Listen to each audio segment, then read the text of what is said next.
Working the night shift as a cleaner in an office block was a lonely job, but it paid the bills. The routine was simple.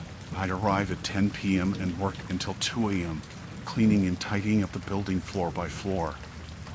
Most nights, it was just me and Eddie, the security guard. But one night, things took a chilling turn. I walked into the building, exchanged a nod with Eddie, and headed up to the 4th floor, where I usually started my cleaning. It was quiet, as always, the only sound being the faint hum of the office equipment in the rooms. I began my work, emptying trash cans and wiping down desks. As I moved down to the 3rd floor, I couldn't shake the feeling that something was off. It wasn't the usual sense of isolation, it was something more unsettling. I glanced back and saw a man in the distance, a stranger, following me down the hallway. My heart started to race as I quickened my pace, trying to convince myself that it was just a late-night worker or a visitor who had lost their way. But I couldn't ignore the gnawing feeling of unease. I didn't recognize the man, and he didn't look like an employee. I reached the end of the hallway and turned into a room, pretending to focus on my cleaning tasks while keeping an eye on the man's reflection in the window. He was getting closer, his footsteps echoing in the quiet hallway. Panic surged through me as I realized he was heading right for the room I was in. I wanted to call out for Eddie, but fear had paralyzed my voice. All I could do was watch as the man entered the room. He was tall, with a scruffy beard, and his eyes held an unsettling intensity. He didn't say a word, he just stared at me. Finally, I managed to stammer out, "Can I help you? Are you lost?" The man's lips curled into a chilling smile, and he replied in a low, gravelly voice, "Lost? No, I'm right where I need to be." My heart pounded in my chest as I fumbled for my phone, my trembling fingers dialing Eddie's number. I knew I needed help, and I hoped he would pick up quickly. But there was no answer from the security guard. The stranger continued to approach me, his gaze never leaving mine. I backed away, my heart in my throat, and tried to make a break for the door. But before I could reach it, the man lunged at me, his hands outstretched. I screamed, my voice piercing the silence of the office block, and struggled to fend him off. We grappled in the dimly lit room, knocking over cleaning supplies and furniture in our frantic struggle. I could feel the man's strength, and it terrified me. Just when I thought I couldn't fight him off any longer, I heard the sound of footsteps running down the hallway. It was Eddie, the security guard, finally responding to my call for help. He burst into the room and, with a strength I hadn't expected, managed to restrain the intruder. The police arrived shortly after, and they arrested the man. Eddie later explained that he had been patrolling the upper floors and had heard my scream. If he hadn't arrived when he did, I shuddered to think what might have happened. The man was taken away by the police, but he never offered any explanation for his presence in the office block that night. I never found out who he was or what he had intended to do. It was a chilling encounter that left me scarred and terrified to work alone at night ever again. To this day, I can't help but wonder what might have happened if Eddie hadn't come to my rescue. Being a night terror had its moments, both heartwarming and challenging. I had cared for Sheila, a sweet elderly lady, for years. Her gentle demeanor had made it a pleasure to be there for her during the night hours when she needed assistance. But one night, everything changed. I received a call from the company that Sheila had taken a fall at home. They told me it was a slip and that she needed immediate attention. Worried, I rushed to her house, where I had spent countless nights before. I knew every corner, every creaky floorboard, and the comforting routine of caring for Sheila. As I entered her home, a wave of anxiety washed over me. The dimly lit hallway felt eerie, and the air seemed heavy with something I couldn't quite put my finger on. I called out for Sheila, but there was no response. My heart raced as I followed the faint sound of a whimper into her bedroom. What I found there shattered the calm routine we had established over the years. Sheila lay on the floor, her frail body bruised and battered.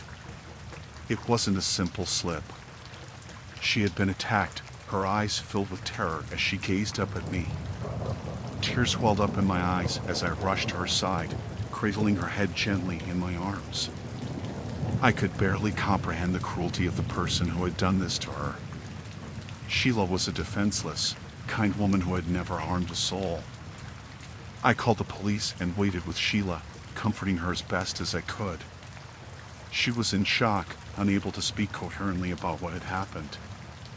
I knew I had to stay strong for her, to be her advocate in this horrifying situation. The police arrived, and they began their investigation, asking me questions about Sheila and anyone who might have had a motive to harm her. But the truth was, I couldn't think of anyone who would want to hurt her. She had no enemies, only friends and family who loved her dearly. As the hours passed, the feeling of unease in the house intensified. I couldn't shake the sensation that we were being watched, that the attacker might still be nearby. The police assured me that they were doing everything they could to find the person responsible, but that did little to ease my fears. Days turned into weeks, and Sheila slowly began to recover from her physical injuries. But emotionally, she was a shadow of her former self. The trauma of the attack had left deep scars, and she became withdrawn, haunted by the memory of that horrifying night. The police investigation led to dead ends, and it seemed like the attacker had vanished without a trace. The uncertainty of not knowing who had hurt Sheila or why weighed heavily on me. I couldn't help but feel like I had failed to protect her. Despite the trauma, Sheila remained in her home, determined to regain her independence. I continued to care for her, but every night was filled with dread, wondering if the attacker would return. I installed security measures and kept a vigilant watch over her. Years passed, and Sheila eventually passed away peacefully in her sleep. I had stayed with her until the end, a loyal friend and caregiver. But the mystery of the attack remained unsolved.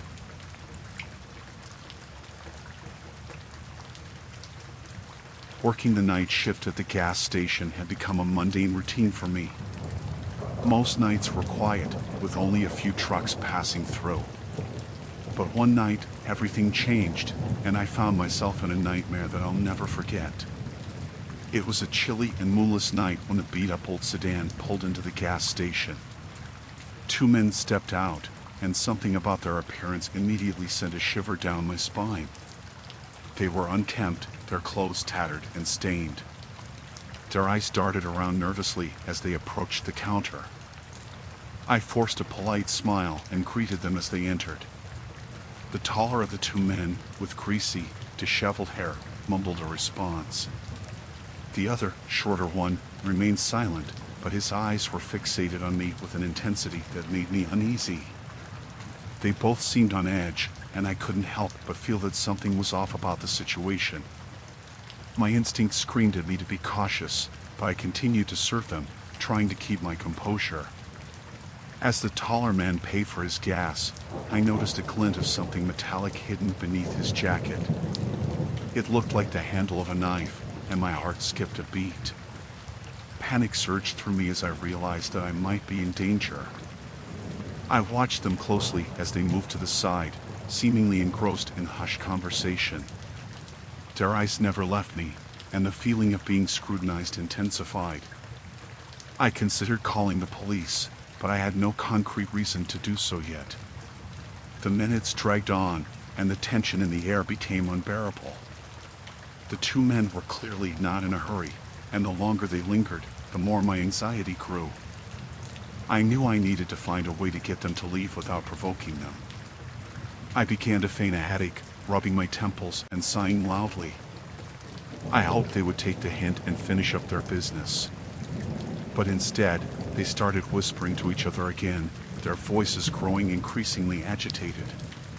Finally, the taller man turned to me, his eyes filled with an unsettling mix of anger and desperation. He said something about needing directions and getting lost in the area. It was a flimsy excuse, and I could tell he was trying to keep me engaged in conversation. I stammered out some vague directions, urging them to leave. But they didn't move. Instead, the shorter man took a step closer, his eyes narrowing as he studied me. I could see the glimmer of suspicion in his gaze, and I knew I had to tread carefully. Just as the situation seemed on the verge of escalating, the sound of a car engine approaching the gas station filled the air. Headlights flooded the parking lot, revealing another customer pulling in to refuel. The two men exchanged a panicked glance and abruptly left, their car tires screeching as they sped away. Relief washed over me as I watched them go, but my heart still raced with fear. I immediately called the police and reported the strange encounter, providing them with a description of the men and their vehicle. The police arrived soon after and took my statement. They assured me that they would investigate the incident and patrol the area more frequently. But despite their reassurances, I couldn't shake the feeling that those two men had brought something sinister with them that night. For weeks, I was haunted by the encounter, constantly looking over my shoulder and fearing the return of the strange men. I never found out who they were or what they had wanted, but I knew one thing for sure. That night had forever changed the way I viewed the night shift at the gas station. The mundane had turned into a nightmare, and the memory of those two men would stay with me.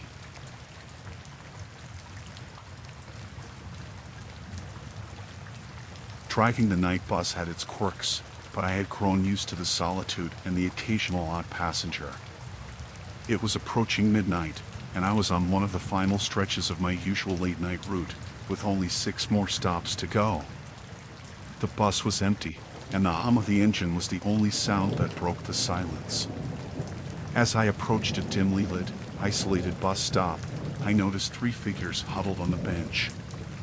It was unusual to see anyone waiting at this hour, but I pulled over, thinking they were just late-night travelers trying to get home. I opened the doors, and the 3 men, all dressed in ragged clothes, stepped onto the bus. There was something unsettling about their appearance, but I couldn't quite put my finger on it. They seemed disheveled, with wild, darting eyes that made me uneasy. Without a word, they made their way to the back of the bus, sitting in the last row. I kept my eye on them through the rearview mirror as I continued on the route. The atmosphere on the bus had shifted, and a sense of foreboding hung in the air. I tried to push aside my unease, chalking it up to late-night fatigue, but something about those 3 men gnawed at me. They whispered among themselves, and I couldn't make out their words, but their hushed tones sent shivers down my spine.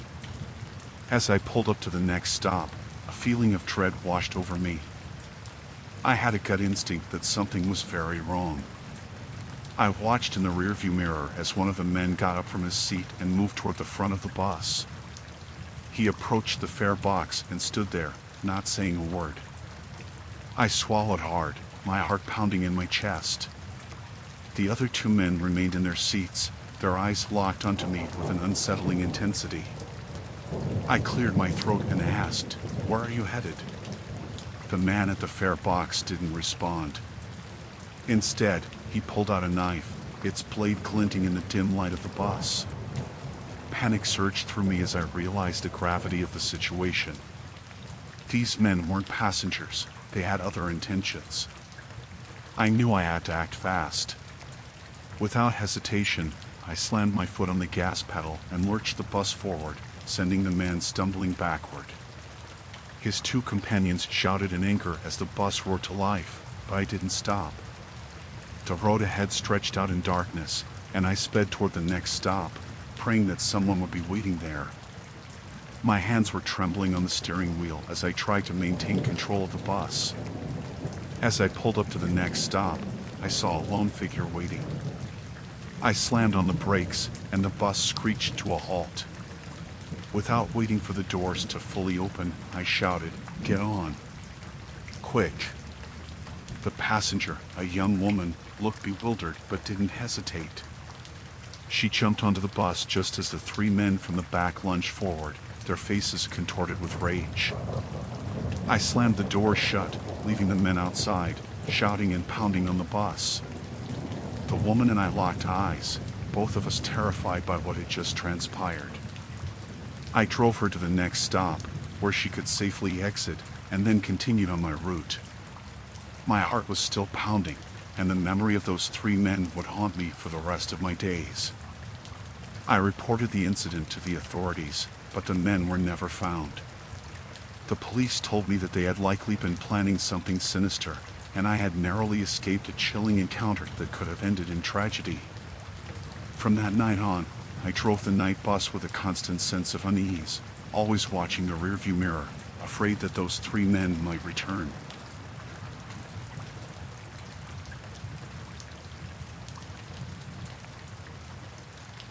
Working the night shift at a 24-hour convenience store had its share of odd encounters, but nothing could have prepared me for what happened one fateful night around 1 a.m. The store was dimly lit, with only a few customers passing through. The quiet hum of the refrigerators filled the air as I idly scanned the aisles for any misplaced items. That's when I saw him, a tall man in his late 40s, wearing a dark overcoat and a hat pulled low over his eyes. He moved through the store slowly, his footsteps echoing in the silence. There was something about him that set off alarm bells in my head, but I couldn't quite put my finger on it. As he browsed the shelves, I kept a watchful eye on him from behind the counter. He would pick up items, inspect them, and then put them back in a meticulous and deliberate manner. It was as if he were searching for something, but he didn't seem to be interested in actually buying anything. The minutes ticked by, and the tension in the store grew. I felt a growing sense of unease as the man continued to roam the aisles, occasionally glancing in my direction.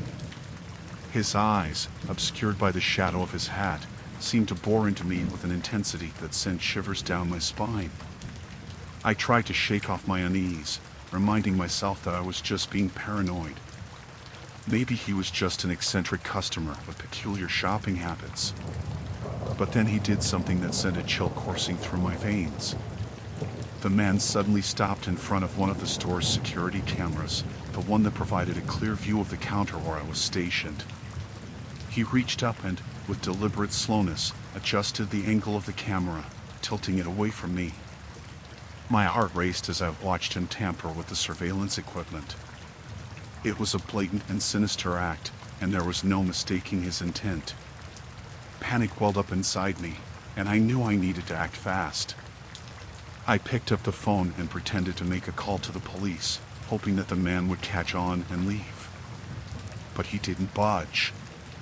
Instead, he continued to stare at me with those unnerving eyes, a malevolent grin tugging at the corners of his lips. My hands were trembling as I hung up the phone. I needed help, and I needed it fast. I reached for the store's panic button, hidden discreetly beneath the counter, and pressed it without hesitation. An alarm blared throughout the store, echoing off the walls.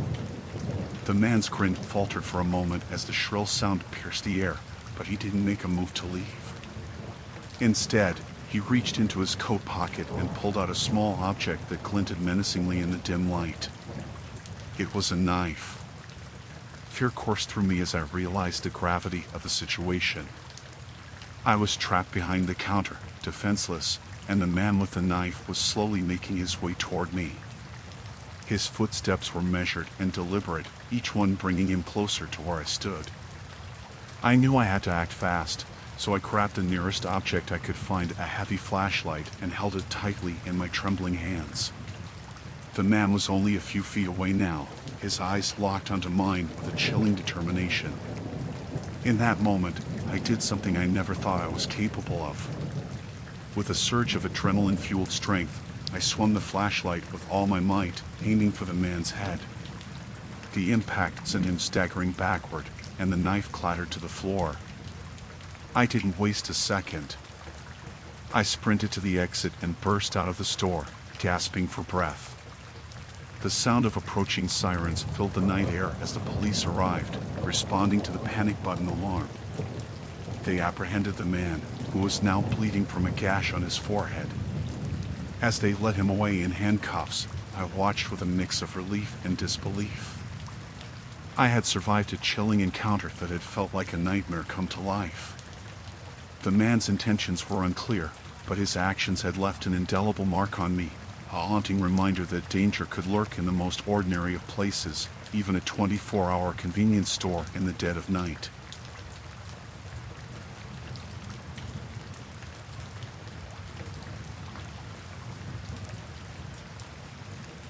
This happened to me a couple of years back now. See, being a flight attendant on the red-eye flights was part of my routine, and I thought I had seen it all. But one night, as we cruised at 30,000 feet, a passenger's request would plunge me into a nightmarish encounter I would never forget. The cabin was dimly lit, and most passengers were asleep or trying to get some rest. My rounds had become routine, checking on passengers, serving drinks, and making sure everyone was comfortable. As I moved down the aisle, I noticed a man in his late 30s, his face etched with anxiety. He was fidgeting nervously, his hands trembling as he clutched his armrest. I approached him with a friendly smile, trying to ease his discomfort. "Is there anything I can help you with, sir?" He glanced around as if to ensure no one was listening, then leaned in closer and whispered, "I need to tell you something terrible." My heart raced as I tried to comprehend the gravity of his words. He looked desperate, his eyes darting around nervously. I urged him to continue, wondering what could be so horrifying that he felt compelled to share it with a stranger on a plane. With a quivering voice, he began to recount a story that would send shivers down my spine. He explained that before boarding our flight, he had committed an unthinkable act. He had butchered a family in their own home. My stomach churned as he described the gruesome details of his actions. He had entered their house, unaware of who they were, and carried out a merciless massacre. The brutality of his words left me in shock. Tears welled up in his eyes as he confessed the horrific crime. He explained that he couldn't bear the weight of his guilt any longer and felt compelled to reveal his dark secret to someone. He had chosen me, a stranger on a plane, as the recipient of his confession. The realization of what I had just heard hit me like a tidal wave. I was trapped in an airplane with a man who had committed unspeakable atrocities, and there was nowhere to run. Fear gripped me, and I struggled to maintain my composure. I knew I had to act carefully. My first instinct was to inform the authorities, but I had to consider the safety of the passengers and crew on board. I couldn't risk causing a panic mid-flight. I tried to engage the man in conversation, hoping to keep him occupied while I devised a plan to alert the authorities discreetly. He continued to recount the gruesome details of the murder, his voice filled with anguish. As I listened, I realized that the man's mental state was deteriorating rapidly. He seemed tormented by his actions, haunted by the faces of the family he had slaughtered. I took a deep breath and decided to approach the captain with my concerns. I discreetly relayed the man's confession and urged the captain to contact the authorities on the ground. The captain's expression mirrored my own shock and disbelief. With the plane still in flight, we had to proceed cautiously. The authorities were alerted, and they assured us that they would be waiting to apprehend the man upon our arrival. I felt a sense of relief, knowing that help was on the way. The flight continued, but the atmosphere on board was tense. Passengers had picked up on the unease, and whispers of concern spread throughout the cabin. I did my best to reassure them that the situation was under control, even though my own anxiety was reaching its peak. Finally, as we touched down at our destination, the man was met by airport security. He was escorted off the plane in handcuffs, his face contorted with a mix of regret and despair. As I disembarked, I couldn't shake the feeling of dread that had settled over me. I had survived a chilling encounter with a man who had committed an unthinkable crime.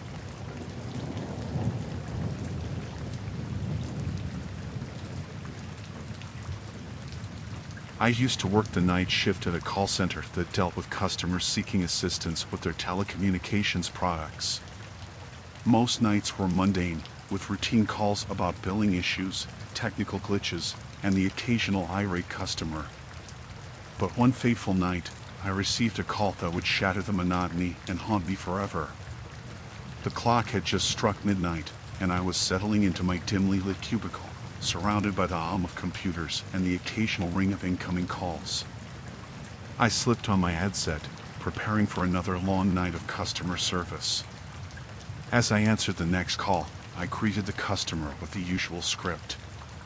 But there was something off about this caller's voice, a sinister undertone that sent a chill down my spine.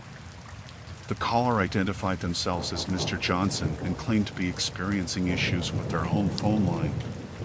As I began to troubleshoot, Mr. Johnson's tone grew increasingly disturbing. He started sharing unsettling stories about his neighbors, the Andersons, who lived just a few houses down from him. With each word, Mr. Johnson's voice oozed malice. He described in gruesome detail how he had been tormenting the Andersons for weeks. He spoke of late-night break-ins, strange occurrences around their home, and a series of anonymous threats. I was stunned, unable to comprehend the darkness unfolding on the other end of the line. Mr. Johnson's words painted a horrifying picture of psychological torture and physical harm inflicted on an unsuspecting family. My training hadn't prepared me for this. I tried to keep Mr. Johnson talking, desperately hoping to gather enough information to help the authorities intervene. He continued his macabre confession, revealing the depths of his obsession with the Andersons. As he spoke, I discreetly signaled my supervisor to listen in on the call and inform them of the disturbing nature of the conversation. My supervisor contacted the authorities while I kept Mr. Johnson engaged. The minutes dragged on like hours as I listened to Mr. Johnson's twisted tales of terror. He seemed to revel in the fear he had instilled in his neighbors, sharing grisly anecdotes of his actions in chilling detail. Finally, I heard the sirens approaching in the background, a glimmer of hope that the nightmare might come to an end. I continued to talk to Mr. Johnson, trying to keep him on the line until the police arrived. When the officers finally arrived at Mr. Johnson's residence, they apprehended him, ending his reign of terror over the Andersons. I felt a mix of relief and horror as the call came to an end. The next morning, news of Mr. Johnson's arrest and the horrifying ordeal he had inflicted on his neighbors spread like wildfire. The Andersons had endured unimaginable suffering, and the entire community was left shaken. In the days that followed, I couldn't shake the feeling of dread that had settled over me. The call center, once a place of routine and monotony, had become the backdrop for a real-life horror story. I couldn't help but wonder how many other sinister secrets lurked behind the seemingly ordinary calls that came through our lines. The encounter with Mr. Johnson haunted me long after that night, a grim reminder of the darkness that could lurk within the human soul. It was a chilling experience that I would never forget, a nightmarish journey into the depths of a disturbed mind.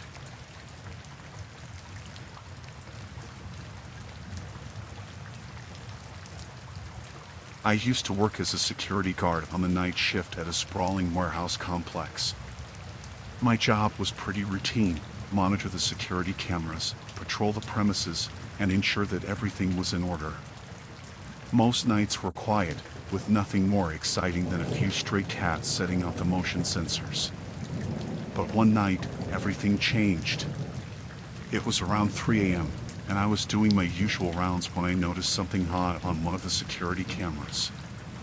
There was a figure, hunched over, moving cautiously near the perimeter fence. My heart quickened as I realized that it was an intruder. I grabbed my flashlight and radio, called for backup, and headed in the direction of the intruder. The warehouse complex was enormous, with rows upon rows of storage units and dimly lit corridors. The only sounds were the hum of machinery and the occasional rustling of the wind. As I approached the area where I had seen the intruder, a sense of unease washed over me. It was too quiet, too still. The hairs on the back of my neck stood on end as I rounded a corner and came face to face with the intruder. He was a tall man, wearing dark clothing and a mask that concealed most of his face. In his hand, he held a crowbar, a menacing tool that sent a shiver down my spine. We locked eyes for a split second, and in that moment, I could see the malice in his gaze. Without hesitation, the intruder lunged at me with the crowbar raised high. I barely had time to react, and I instinctively raised my arms to shield myself from the impending blow. The impact was excruciating, and I felt the searing pain shoot through my arms. I stumbled backward, my flashlight falling to the ground and casting eerie shadows on the walls.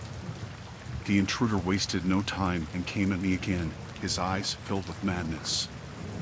I knew I had to fight back to protect myself and the warehouse. With all the strength I could muster, I swung my radio at the intruder, making contact with his shoulder. He grunted in pain, momentarily stunned. It was my chance to escape, to call for help, but my injuries made it difficult to move quickly. I staggered down the nearest corridor, my vision blurred from the pain. I could hear the intruder pursuing me, his footsteps echoing in the darkness. Panic gripped me as I fumbled to radio for backup, desperately trying to relay my location and the threat I was facing. As I rounded another corner, I spotted a maintenance room with a heavy metal door. I limped inside, my heart pounding, and locked the door behind me. The intruder banged on the door, his violent threats and obscenities echoing in the confined space. I knew I couldn't stay hidden forever, and my injuries were getting worse by the second. I could feel blood seeping from my arms, my vision fading in and out. My radio crackled to life as backup arrived, their voices a lifeline in the midst of this nightmare. The intruder continued to pound on the door, but the sound of approaching sirens grew louder. The police had arrived, and I could hear them shouting at the intruder to surrender. The standoff continued for agonizing minutes until the sound of handcuffs clicking into place signaled the intruder's arrest. I was rushed to the hospital, where my injuries were treated. It turned out that my quick thinking and the arrival of backup had saved my life that night. The intruder, a man with a long history of criminal activity, was apprehended and taken into custody. In the days that followed, I couldn't shake the terror of that night. The encounter had left me physically and emotionally scarred, a constant reminder of the dangers that lurked in the darkness. The warehouse had lost its sense of security, and every shadow seemed to conceal a potential threat. I eventually left my job as a security guard, unable to overcome the trauma of that chilling encounter.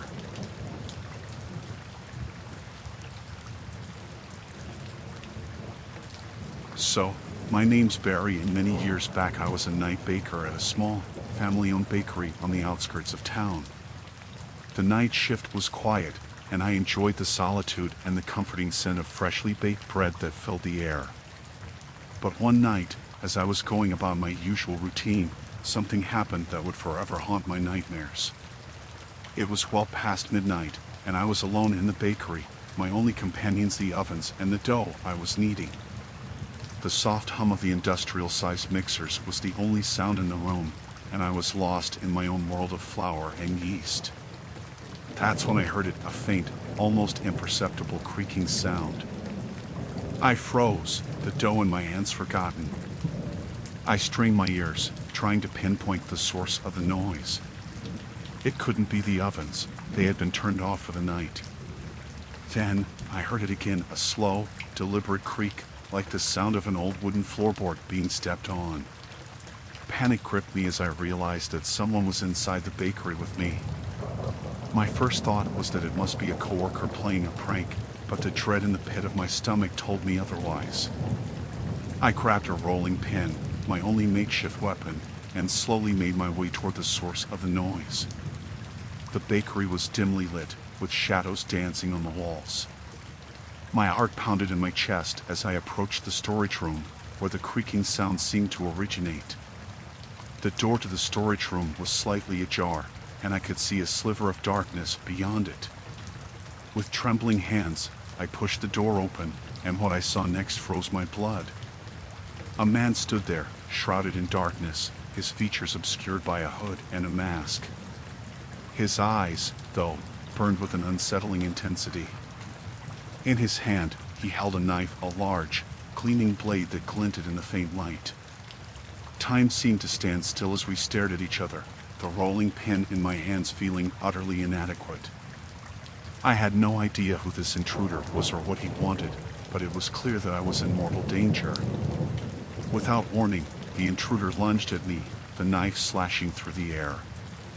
Instinct kicked in, and I dodged to the side, narrowly avoiding the deadly blade.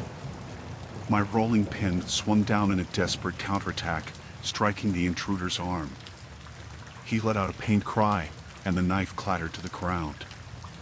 It was my chance to escape, and I didn't waste a second. I bolted from the storage room, my heart racing as I ran through the bakery, not daring to look back. As I burst out of the bakery's back door, I could hear the intruder's enraged shouts behind me. I ran as fast as my legs could carry me, not stopping until I reached the safety of a nearby gas station, where I called the police. The authorities arrived quickly and searched the bakery, but the intruder was gone. There was no sign of forced entry, and it seemed as though he had vanished into thin air. I gave them a description of the man, but I had never seen him before in my life. In the days that followed, the police launched an investigation, but the intruder remained elusive. I couldn't return to work at the bakery. The trauma of that night was too much to bear. I constantly wondered who the man was and why he had targeted me.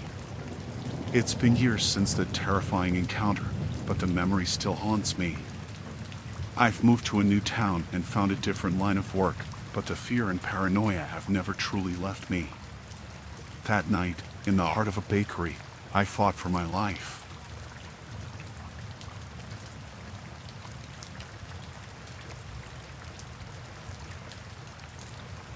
I used to work the night shift at a local diner in a quiet neighborhood. The diner was a cozy place, frequented by regulars who came for late-night coffee and comfort food. My shift typically ended at 1 a.m., and I enjoyed the peacefulness of the night as I walked home. But one night, that peacefulness would shatter into a nightmare I could never forget. As I stepped out of the diner's back entrance, I noticed the street was unusually empty.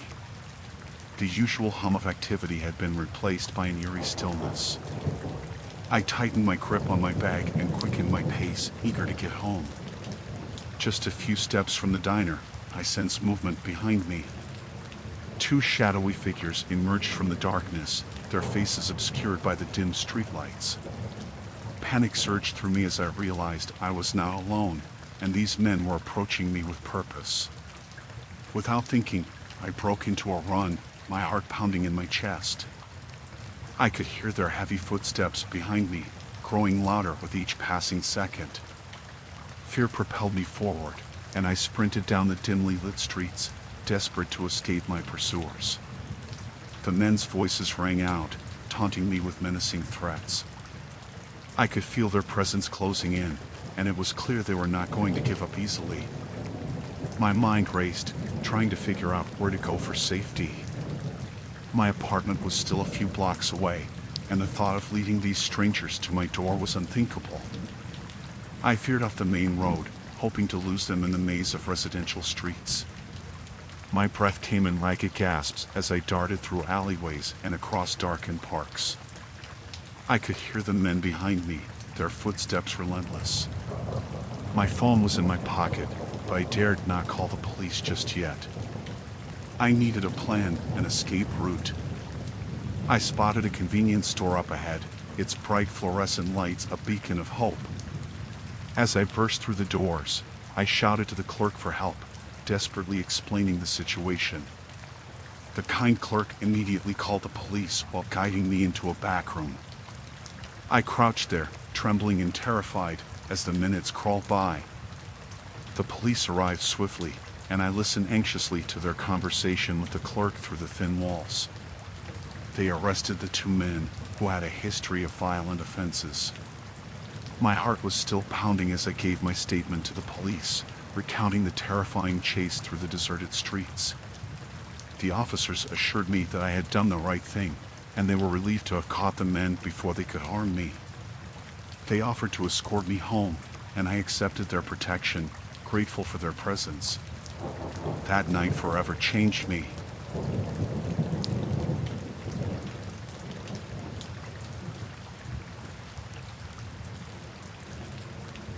I was a night concierge at a high-end apartment building in the heart of the city. My job was straightforward: keep an eye on the front desk, handle the occasional resident request, and ensure the building was secure.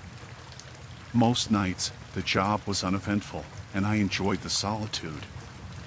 One frigid winter night, the building was eerily quiet, the kind of silence that made every creak and rustle seem magnified.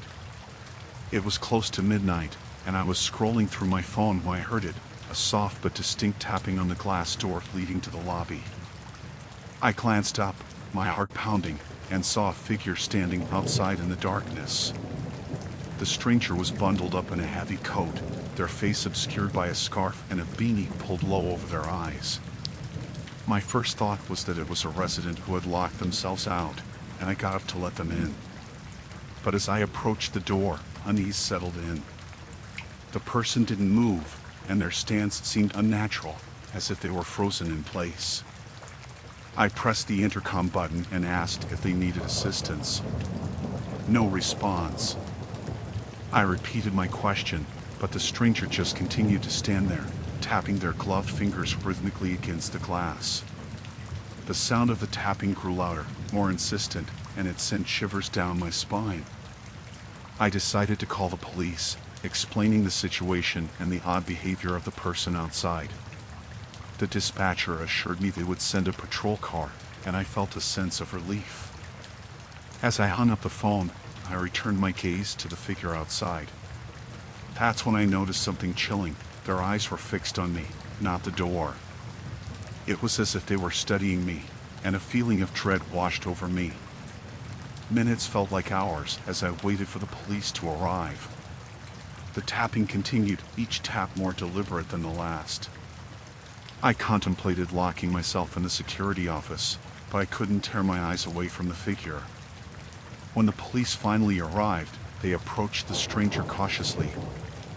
I watched from the safety of the lobby as they tried to engage in conversation, but the person remained silent, their eyes never leaving me.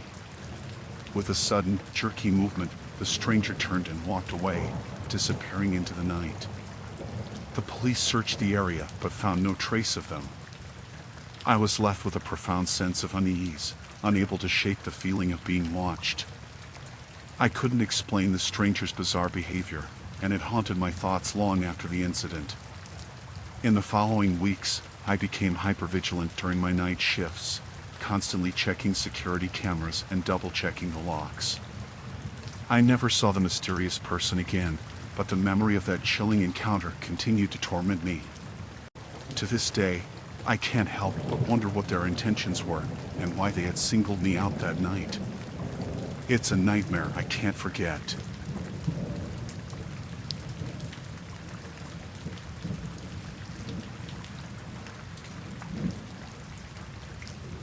Working was always a drag at the old hotel that had seen better days. The pay was meager, but it was a job, and I'd seen my fair share of eccentric guests. One particular night, however, stands out as the most chilling encounter I've ever had. It was 2:13 a.m., and I was on the night shift.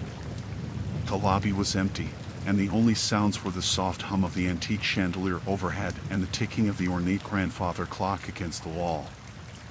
I was flipping through a magazine to pass the time when the phone at the front desk rang, jolting me from my reverie. I answered it, and a guest from the third floor spoke in a hushed, urgent tone. They explained that there was a problem with their room's heating, and they were feeling uncomfortably cold. Politely, I assured them I would be right up with a space heater. As I climbed the creaking stairs to the third floor, I couldn't help but feel a sense of unease. The corridor was dimly lit, and the old wallpaper seemed to peel ominously. I reached the guest's room, room 313, and knocked gently. The door creaked open slowly, and I was met with a frigid blast of air. The guest was seated in a chair by the window, their back turned toward me. I announced myself and entered cautiously, asking whether they would like the space heater. There was a pause, and then a soft, eerie whisper from the guest, "Behind you." I turned around to find them standing inches from my face, their eyes wide and unblinking, filled with an unnatural intensity. The space heater dropped from my hand, and my heart raced as I stumbled backward. In a voice that seemed to come from the depths of the abyss, the guest said, "You don't belong here." "None of you do." I was paralyzed with fear as they continued, speaking in disjointed sentences about secrets hidden within the hotel's walls, about forgotten guests, and about the hotel's dark history. They spoke of things that should never have been known, and my mind struggled to comprehend their cryptic words. Suddenly, they reached out and grabbed my arm with a strength that defied their frail appearance. Their grip was like a vice, and I felt a searing pain shoot through my arm. With a final, chilling warning, they hissed, "Leave this place before it devours you too." With great effort, I wrenched free from their grasp and fled the room, slamming the door behind me. My heart pounded in my chest as I descended the stairs and reached the safety of the lobby. I called the police immediately, explaining the disturbing encounter. When the police arrived, they found the guest in room 313 had disappeared, leaving the window wide open despite the freezing temperatures outside. There was no trace of them, and the room was empty, as if they had never been there. In the days that followed, I couldn't shake the memory of that chilling encounter. The hotel's dark history and the cryptic warnings of the guest haunted my dreams. I quit my job soon after, unable to bear the weight of the unexplainable terror that had invaded my life. To this day, I avoid passing by that old hotel, and I can't help but wonder about the secrets that lie hidden within its walls and the enigmatic guest who left me with a nightmare I will never forget.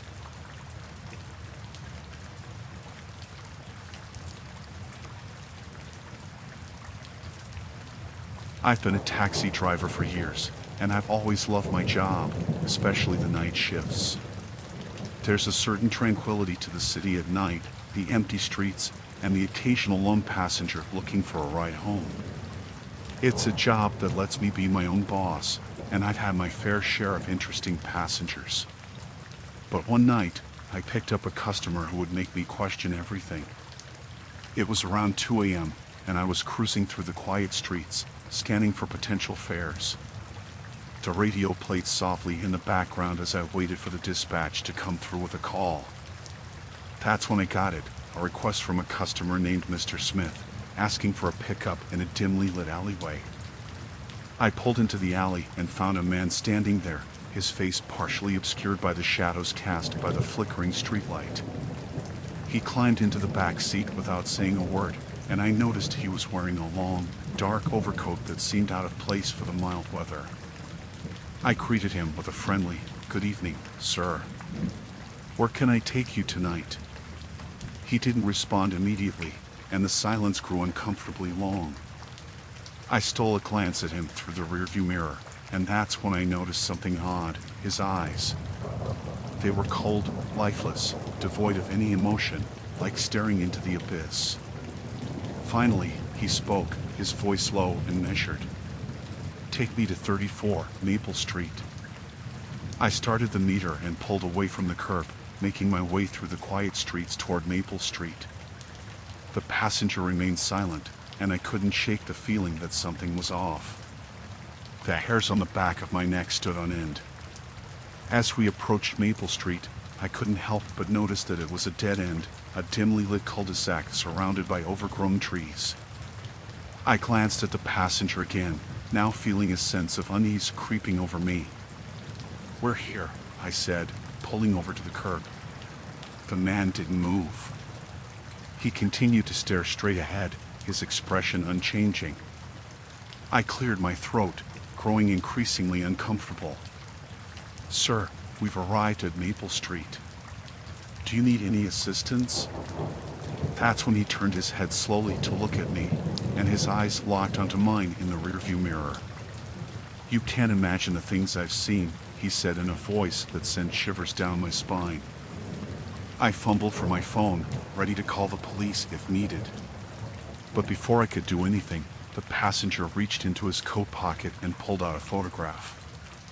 He handed it to me, and as I looked at it, my blood ran cold. It was a picture of me, sitting behind the wheel of my taxi, taken from behind. The photograph was recent, and I realized it had been taken while I was waiting for a fare. Panic set in as I realized that this man had been watching me, stalking me. "You shouldn't have taken this job," he said, his voice taking on an eerie calmness. Fear coursed through me, and I fumbled for the door handle, desperate to escape. But before I could open the door, the passenger lunged at me, his hands wrapping around my throat. I gasped for air, my vision growing dim as he squeezed the life out of me. In a desperate struggle, I managed to free one hand and jabbed my fingers into his eyes. He howled in pain, releasing his grip on my throat. I kicked open the door and stumbled out of the taxi, gasping for breath as I collapsed onto the pavement. The passenger emerged from the taxi, his face contorted with rage, but I managed to crawl away and scream for help. Residents of a nearby house heard my cries and rushed to my aid, scaring the assailant away. The police arrived shortly after and launched a search for the man, but he vanished into the night, leaving me shaken and traumatized. The photograph he had shown me served as a grim reminder that there are dark forces lurking in the shadows, and that some passengers can turn a routine job into a nightmare beyond imagination.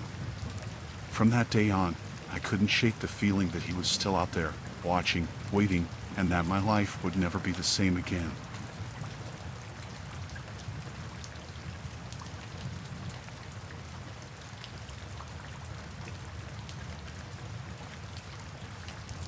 I've been a road sweeper for as long as I can remember, and I've grown used to the solitude of the night shift. It's a lonely job, driving up and down the empty streets, cleaning away the debris of the day. But one night, as I made my rounds, I had an encounter that would haunt me forever. It was a particularly cold night, and a thick fog had settled over the city. I could barely see a few feet in front of me as I maneuvered the sweeper down the deserted streets. The only sound was the low hum of the engine and the swish of the brushes against the asphalt. As I turned onto a dimly lit side street, I noticed a figure up ahead, standing in the middle of the road. I slowed down, thinking it was a pedestrian who had ventured out too late. But as I got closer, I realized that something was terribly wrong. The figure was dressed in tattered clothes, their back turned to me. They appeared to be hunched over, as if in pain. I honked the horn, hoping to get their attention and urge them to move out of the way, but they didn't react. I parked the sweeper a safe distance away and stepped out, my heart pounding in my chest. I called out to the person, asking if they needed help, but there was no response. The fog seemed to swallow my words, and the silence was suffocating. As I approached the figure, dread gnawed at me. Something about this situation felt deeply unsettling. I could now see their disheveled hair and torn clothing more clearly. They seemed to be muttering to themselves, their voice a low, incomprehensible murmur. "Are you okay?" I asked, my voice quivering. Suddenly, the figure turned to face me, and I recoiled in horror. Their face was contorted into a grotesque mask of pain and anguish, and their eyes were vacant, devoid of any humanity. It was as if they were trapped in some nightmarish trance. I stumbled backward, my heart racing, and fumbled for my phone to call the police. But as I glanced back at the figure, I realized they were moving toward me, their shuffling footsteps echoing eerily in the silence. Panic surged through me, and I jumped into the sweeper, slamming the door shut. I locked it and revved the engine, desperately trying to back away from the approaching figure. But to my horror, they continued to advance, their movements erratic and disjointed. I finally managed to maneuver the sweeper onto the road and sped away, leaving the nightmare figure behind. As I looked back in my rearview mirror, I saw them standing there, still and lifeless, in the middle of the fog-shrouded street. I reported the encounter to the police, but they could find no trace of the mysterious figure when they arrived at the scene. I couldn't sleep for weeks, haunted by the memory of that night and the chilling encounter with a person who seemed to be trapped in a world of torment. To this day, I can't shake the feeling that there are things lurking in the shadows, things that defy explanation and understanding. And every time I'm out on the night shift, I can't help but glance nervously into the darkness, wondering if I'll ever encounter something as nightmarish as that fog-shrouded figure again.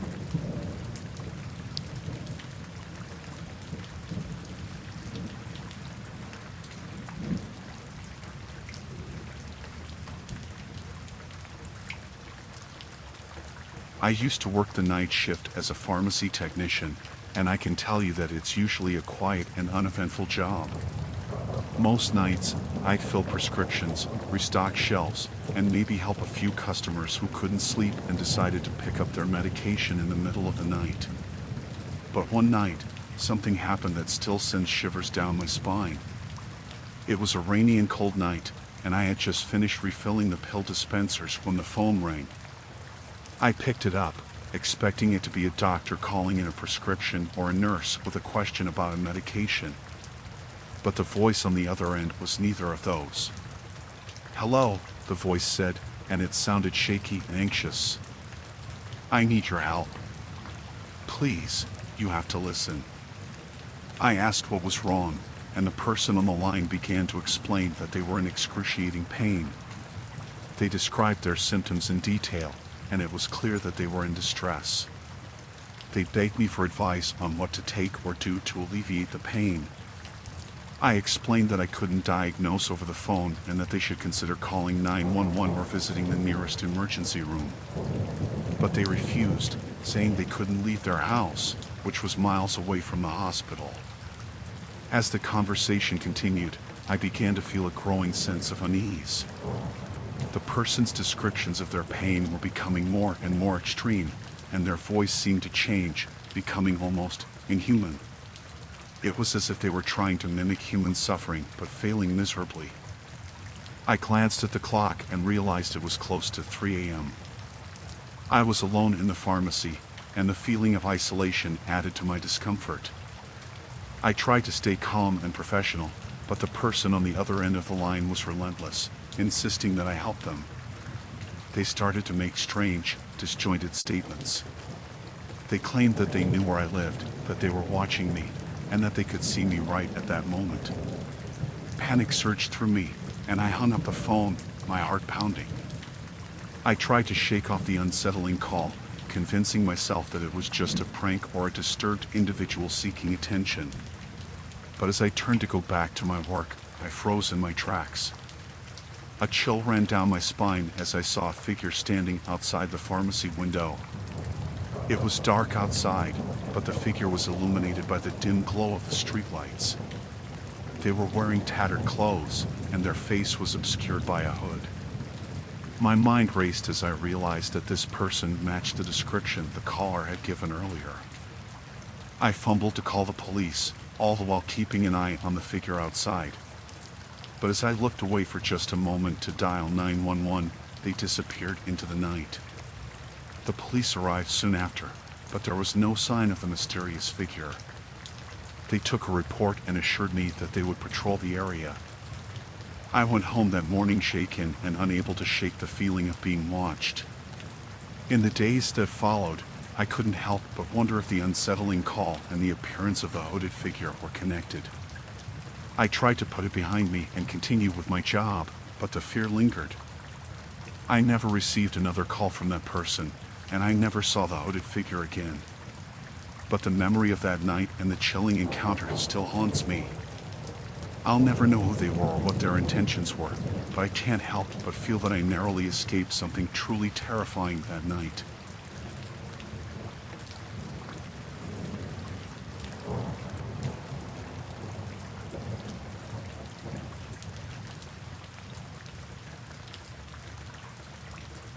I used to work the night shift at a small, unassuming office building.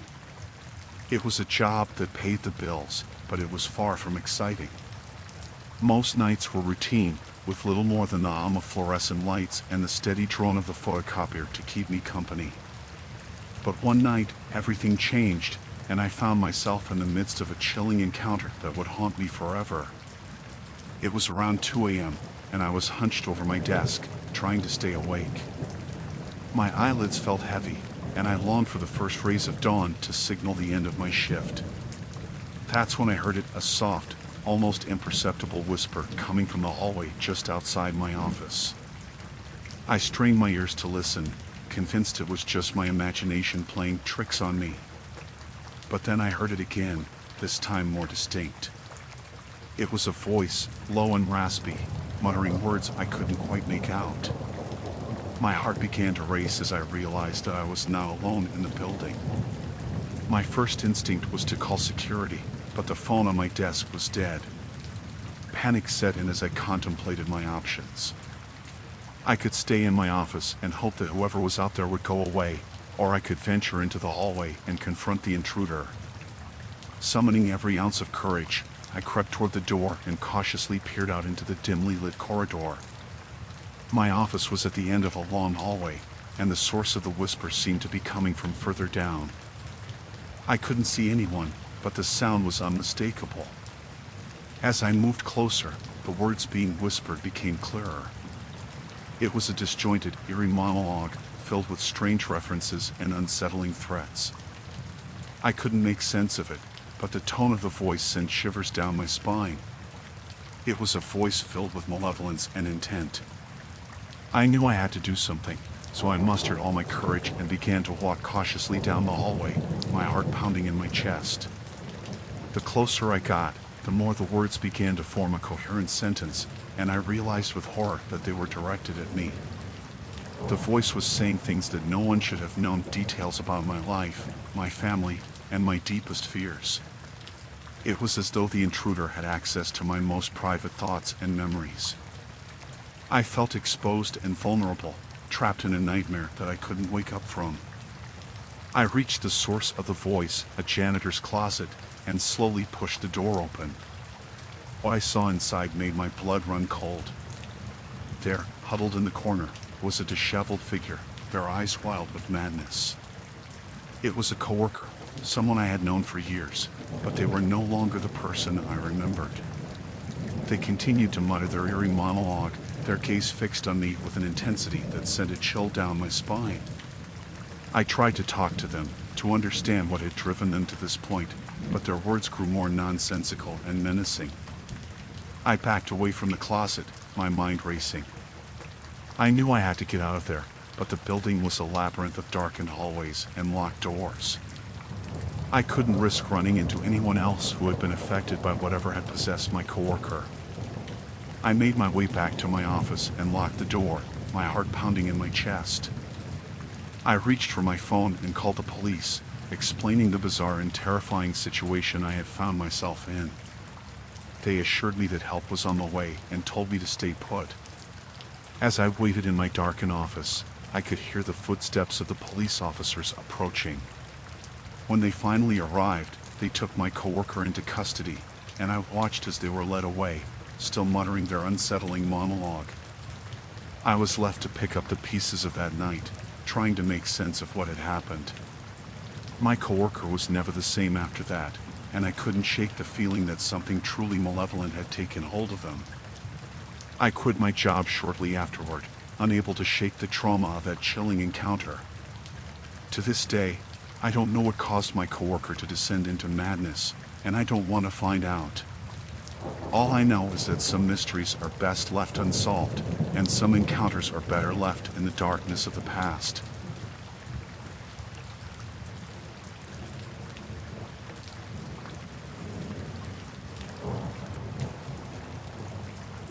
Delivering dairy products to homes and businesses in the quiet suburban neighborhood where I grew up.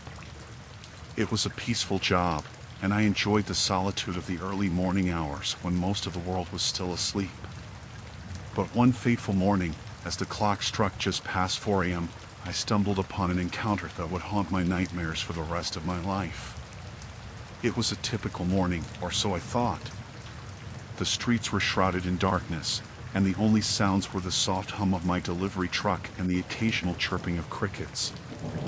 I had a routine route, and I knew it like the back of my hand. Everything seemed ordinary until I reached the Sullivan's house. As I approached their driveway, I noticed something strange. The door that I knew should have been securely shut was ajar. I couldn't help but feel a sense of unease as I parked my truck and approached the house with caution. The soft glow of a porch light cast eerie shadows on the front steps, and I could hear faint, muffled noises coming from inside. It was as if there were whispers in the darkness, voices I couldn't quite make out. My heart began to race, and I couldn't shake the feeling that something was terribly wrong. I crept closer to the open door, my footsteps barely making a sound on the wooden porch. The voices grew louder, and I could now distinguish the frantic, hushed tones of a man and a woman. Fear gnawed in my insides as I considered the possibility of an intruder or a domestic dispute.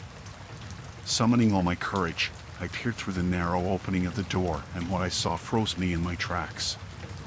The Sullivans, a seemingly ordinary couple who had been part of my route for years, were standing in the dimly lit living room. But they were now alone. A tall figure loomed over them, shrouded in darkness. The intruder's face was obscured, but I could see the glint of a knife in their hand, its blade catching the faint light. The man and woman were pleading for their lives, their voices trembling with terror. I knew I had to act, to call for help, to do something. But fear rooted me to the spot, rendering me helpless as I watched the horrifying scene unfold before my eyes. The intruder raised a knife, and I knew I couldn't bear to witness what would come next. Just as the blade descended, a blood-curdling scream pierced the air, and the world seemed to slow down. It was the Sullivans' young daughter, who I hadn't noticed until that moment. Her scream jolted me into action, and I fumbled for my phone, dialing 911 with trembling hands. The dispatcher answered, and I frantically whispered the details of the nightmare I was witnessing. She assured me that help was on the way, and I hung up, praying that it would arrive in time. In the minutes that felt like an eternity, I watched as the intruder turned toward the young girl, their knife still gleaming ominously. But before they could take another step, the blaring sirens of approaching police cars shattered the silence. The intruder fled into the darkness, leaving the Sullivans and their daughter shaken but alive. The police arrived just in time to give chase, but the assailant managed to escape. The Sullivans were grateful for my call, but I couldn't shake the feeling that I had been a helpless witness to their terror. The events of that night left me traumatized, unable to continue my work as a milkman. I often wonder what drove someone to commit such a horrifying act, but I'll never know.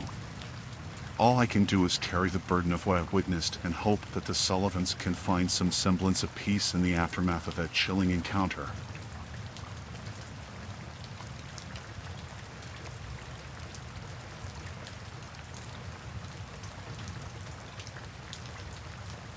I used to work the night shift as a PAT tester, which meant my job was to ensure that electrical equipment in offices and factories was safe to use. It was a quiet gig, and I usually enjoyed the solitude of the late night hours when most people were tucked away in their beds. But one particular night would forever haunt my memories. I had just started my shift, making my way through a dimly lit office building filled with rows of desks and dormant computers. The only source of light was the faint glow of the exit signs, casting eerie shadows that danced across the cubicles. My job was mundane, checking cables, sockets, and appliances one by one. As I made my rounds through the building, I couldn't shake the feeling that I was being watched. It was a subtle unease, but it made the hairs on the back of my neck stand on end. I dismissed it as paranoia at first, but that unease only grew as the night wore on. Around 2 a.m., I entered a secluded corner of the building, where the office space transitioned into a storage area filled with cardboard boxes and old furniture. It was here that I saw a man, hunched over in the shadows, his silhouette barely discernible. Startled, I asked if he worked there, but he didn't respond. Instead, he just stared at me with eyes that seemed devoid of any humanity. A chill ran down my spine as I continued to test the electrical equipment, desperately trying to ignore the unsettling presence in the room. My heart raced, and my hands trembled as I carried on with my work. The man didn't move, but his unbroken gaze never left me. It felt as though he was drilling into my very soul with his cold, emotionless eyes. After what felt like an eternity, I finally finished my rounds in that area and made my way back to the main office space. The sense of relief was palpable, but I couldn't shake the feeling that I had encountered something profoundly disturbing. As the night progressed, I encountered the man several more times, always in the darkest corners of the building.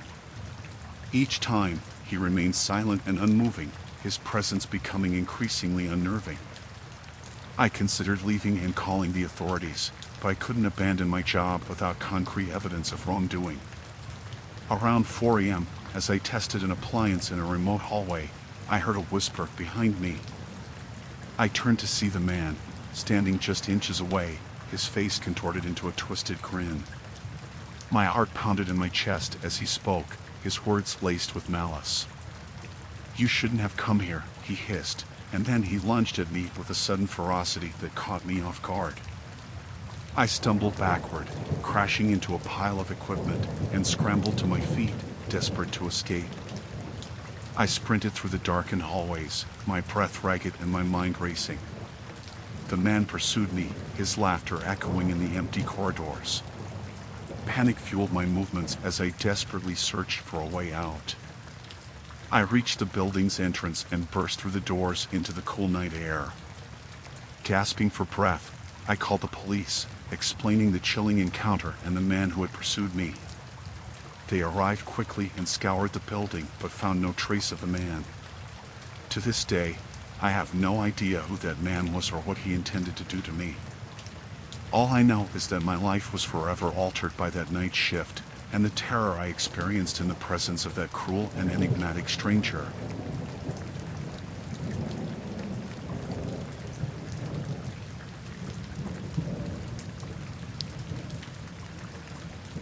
My line of work was digging up streets and repairing gas pipes. It was grueling work, but it paid the bills. One chilly night, I was on the job with my crew, a group of 5 dedicated workers, all bundled up in reflective gear. The orange cones and flashing signs marked our presence on the desolate road as we dug away, the dull thud of our shovels echoing in the quiet of the night. It was around midnight when I heard the distant hum of a car engine approaching. It wasn't unusual for the occasional car to pass by, even at this hour, as some folks preferred driving at night to avoid traffic. This car, however, struck me as odd. It was an old sedan, its headlights piercing the darkness. It slowed down as it approached our work site, and I could see the silhouette of the driver behind the wheel.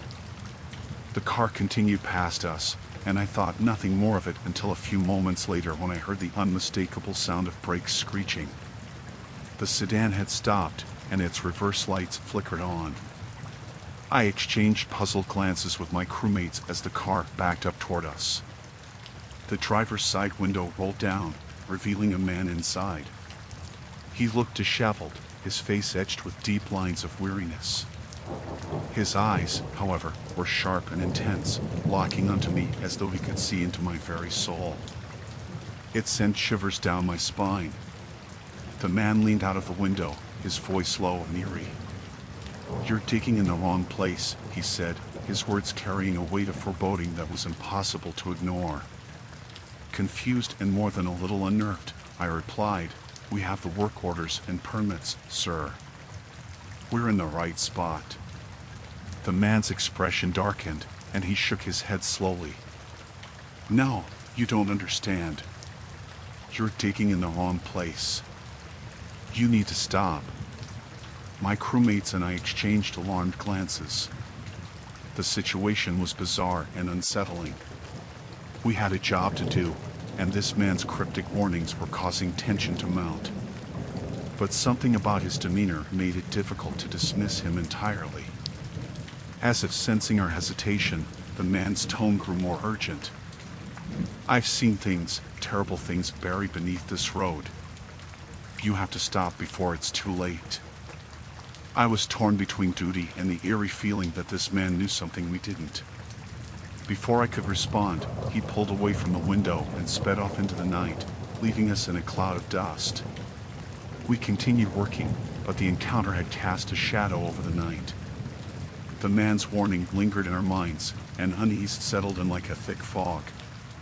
We couldn't shake the feeling that something was deeply wrong with our task. Hours later, as the first rays of dawn broke over the horizon, we finally finished the job. But the sense of dread that had taken hold of us remained. We packed up our equipment, and I couldn't help but glance down at the freshly dug trench. What had the man meant? What had he seen? To this day, I still wonder about that chilling encounter on that desolate road, and the cryptic warning that had accompanied it. It was a night shift I would never forget, a nightmare that unfolded under the cold glow of streetlights, leaving me with a sense of unease that lingers to this very day.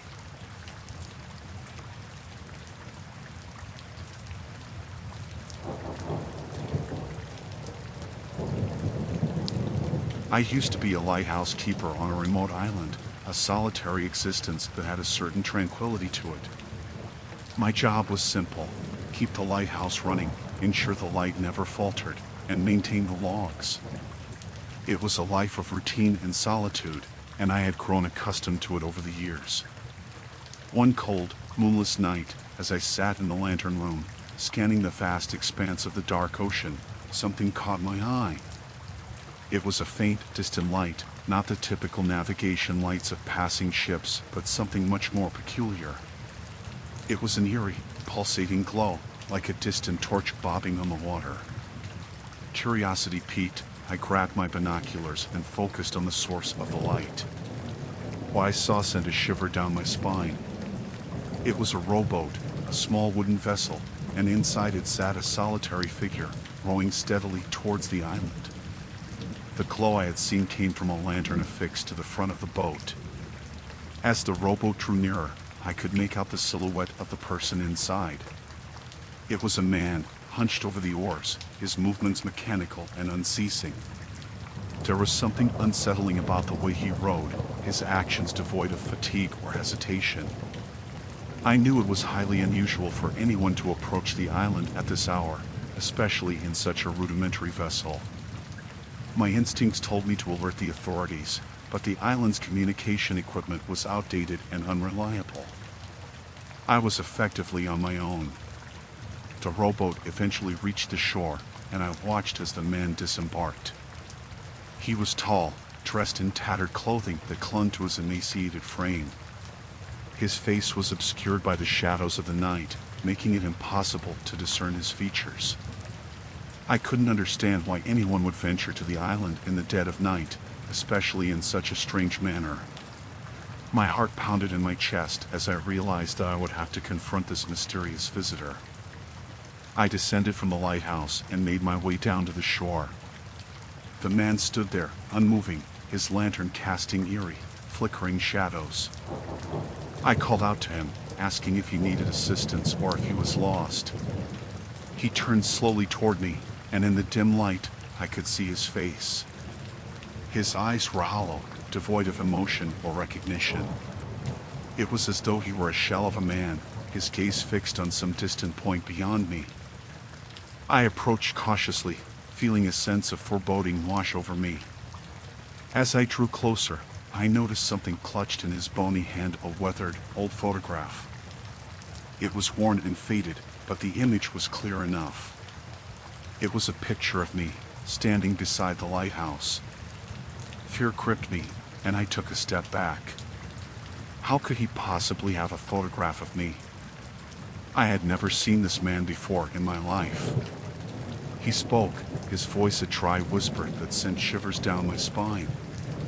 "You were supposed to be here." I stammered, struggling to find words. "Who are you? What do you want?" The man continued to stare at the photograph, his eyes unblinking. "I was supposed to be here, but I was lost for so long." His words made no sense, and a sense of dread washed over me. I had no idea who this man was or what he was talking about. Suddenly, he looked up at me, his eyes locking onto mine with an intensity that sent a chill down my spine. "You were supposed to be here, but you left me behind." Before I could react, he lunged toward me, his fingers grasping for my throat. I fought back, pushing him away with all my strength, but he was relentless. It was as though he possessed an otherworldly strength. We tumbled to the ground, locked in a desperate struggle. I could feel his cold, bony fingers tightening around my throat, cutting off my air supply.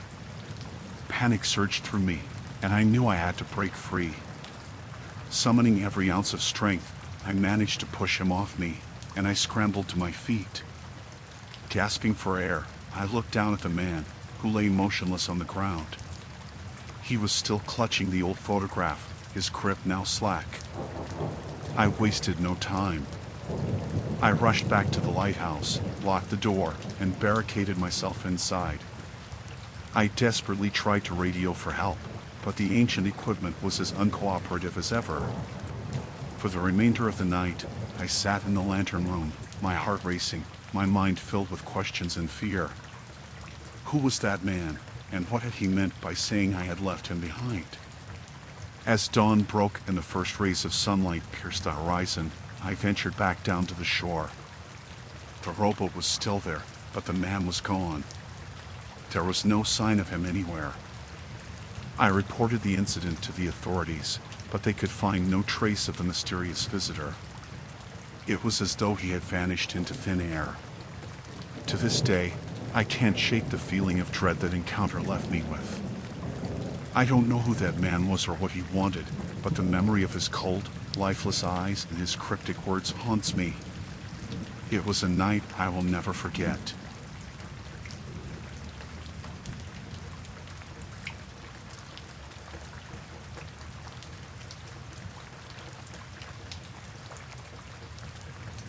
I was a private investigator, and most of my work was pretty straightforward, trailing cheating spouses or digging up information on corporate rivals. But one case I took on one rainy night was unlike anything I'd ever encountered. I had been hired to keep an eye on a wealthy businessman suspected of embezzlement. He lived in a sprawling mansion nestled deep within an exclusive gated community, and my job was to watch his every move from a nondescript van parked nearby. The rain fell relentlessly, making my surveillance all the more miserable. Hours passed, and the businessman showed no sign of wrongdoing. I grew restless and considered calling it a night when something caught my eye. A shadowy figure had emerged from the woods, clad in a dark hooded cloak. They moved stealthily, almost ghost-like, making their way toward the mansion. Intrigued, I focused my camera on this mysterious visitor. They approached the mansion's back entrance, which was concealed from the view of any passerby. With the rain pouring down, I couldn't get a clear shot of their face, but I knew this was my chance to uncover something significant. As the cloaked figure reached the entrance, I saw them produce a set of lock-picking tools and deftly work on the door. My heart raced. Was this a burglary? A sinister plot against the businessman? I had to find out. Carefully, I exited my van and moved closer, my camera trained on the intruder. My footsteps were muffled by the rain-soaked ground, but my nerves were on edge. I knew I was crossing a line, but my curiosity got the better of me. Just as the cloaked figure seemed to gain entry to the mansion, I heard a sudden rustling in the bushes behind me. I whirled around, my heart pounding, and shone my flashlight into the darkness. My hand trembled as I scanned the area, but I saw nothing out of the ordinary. I returned my attention to the mansion, only to find that the cloaked figure had disappeared inside. Panic surged through me. Should I call the police? What if this was a trap?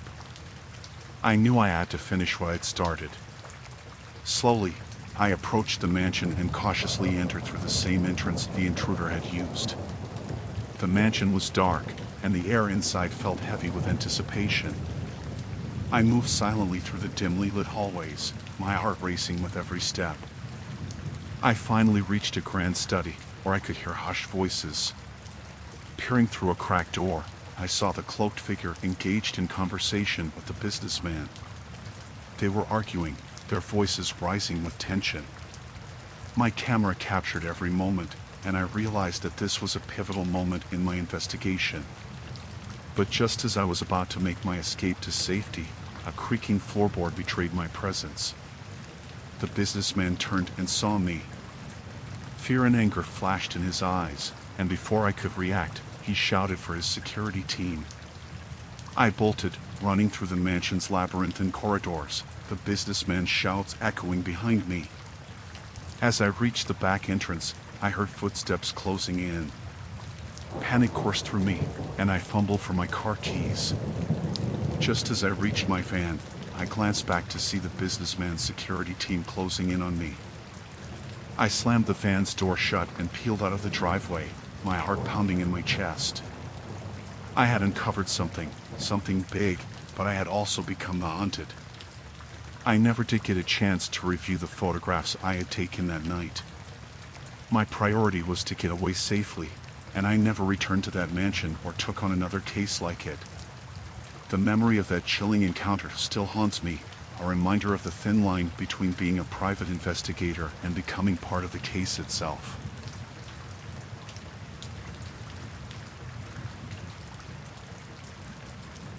A few years back, I used to be a long-haul trucker, crisscrossing the country's highways during the graveyard shift. Nights on the road were eerie, especially when you're all alone, and your only company is the hum of the engine and the endless stretch of asphalt under your headlights. But nothing could have prepared me for the chilling encounter I had one fateful night. It was a particularly dark and stormy night, the kind where rain seemed to fall in torrents, making visibility nearly impossible. My windshield wipers struggled to keep up with the downpour, and the sound of thunder echoed in the distance. I had a strict schedule to keep, and I wasn't about to let a storm slow me down. As I cruised down a desolate stretch of highway, I noticed a faint silhouette up ahead. It was a hitchhiker, standing alone in the pouring rain with a thumb extended. Now, I'd heard all the warnings about picking up strangers on the road, but something about this person tugged at me. I decided to pull over, the splash of the puddles beneath my tires marking my approach. The hitchhiker was a young woman, soaked to the bone, with matted hair clinging to her face. She had a haunted look in her eyes, one that spoke of desperation and fear. I rolled down the window and asked if she needed a ride. Her voice was soft and tremulous as she accepted. She climbed into the cab, and I offered her a towel to dry off. She introduced herself as Sarah, and the story she told was nothing short of terrifying. Sarah explained that her car had broken down miles back, leaving her stranded in the storm. She'd been walking for hours, drenched and scared, with no other choice but to hitchhike. She didn't have a cell phone to call for help, and she looked like someone who had been through hell. As we continued down the highway, Sarah grew more talkative, and her story took a darker turn. She mentioned a man, a sinister figure who had been following her for miles, lurking in the shadows of the woods that bordered the road. She described him as a tall, imposing presence, and fear crept into her voice as she spoke. I couldn't help but glance in my rearview mirror, scanning the darkness for any signs of this mysterious pursuer. I saw nothing, but the feeling of unease settled in my gut. Sarah's story became increasingly erratic, her words disjointed and filled with paranoia. She claimed the man had threatened her, promised to find her no matter where she went. She begged me to keep driving, to get as far away from him as possible. The rain pounded on the roof of the truck, drowning out all other sounds. I was torn between believing Sarah's disturbing tale and thinking she might be suffering from delusions brought on by exhaustion and fear. But deep down, I couldn't ignore the chilling sensation that we were being watched. As we approached a deserted stretch of road, Sarah suddenly let out a piercing scream. My heart raced as I slammed on the brakes, the truck skidding to a halt. I turned to see her pointing at something outside the window, her eyes wide with terror. In the dim glow of the headlights, I saw him, the tall, menacing figure, standing in the middle of the road. He was dressed in tattered clothes, his face obscured by shadows. The sight of him sent a shiver down my spine. Without a second thought, I slammed the truck into reverse and sped away from the looming figure. The hitchhiker's pleas for me to go faster filled the cab, but I was already pushing the old rig to its limits. As we left that nightmarish encounter behind, Sarah's fear began to subside, replaced by gratitude. She thanked me profusely for coming to her rescue, and I assured her that she was safe now. Hours later, we reached a small town, and I dropped her off at a motel, promising to cover her room for the night. She insisted that she'd be okay and needed no more than shelter from the storm. I never learned the full truth about Sarah's ordeal that night, and we parted ways without exchanging contact information. But the memory of that chilling encounter still lingers with me. I can't help but wonder what would have happened if I hadn't picked her up or if I had encountered that sinister figure in the darkness.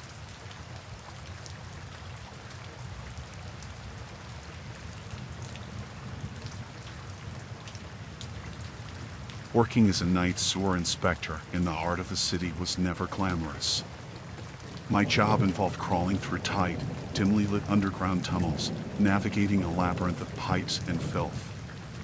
It was a lonely and eerie existence, made even more unsettling by the strange encounter I had one night. It was past midnight when I descended into the depths of the city's sewer system. The flickering fluorescent lights provided little comfort as I trudged through the muck and waste.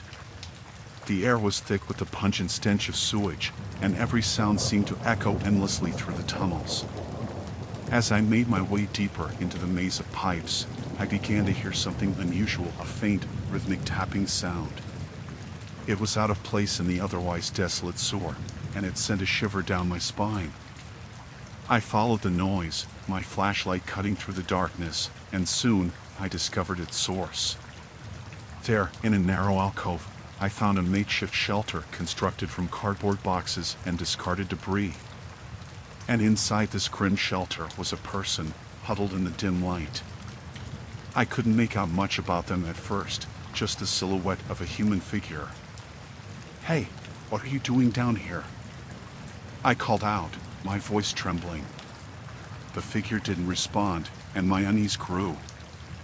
I cautiously approached, revealing the face of a middle-aged man with wild, unkempt hair and a long, ragged beard. His eyes, wide and unblinking, seemed to reflect the dim light like a trapped animal. I live here," he mumbled, his voice quivering. My heart pounded in my chest. People didn't live in the sewers. The man's appearance was hauntingly tragic, his clothes tattered and filthy, his skin covered in sores and grime. I asked him how he had ended up here, and he began to ramble incoherently.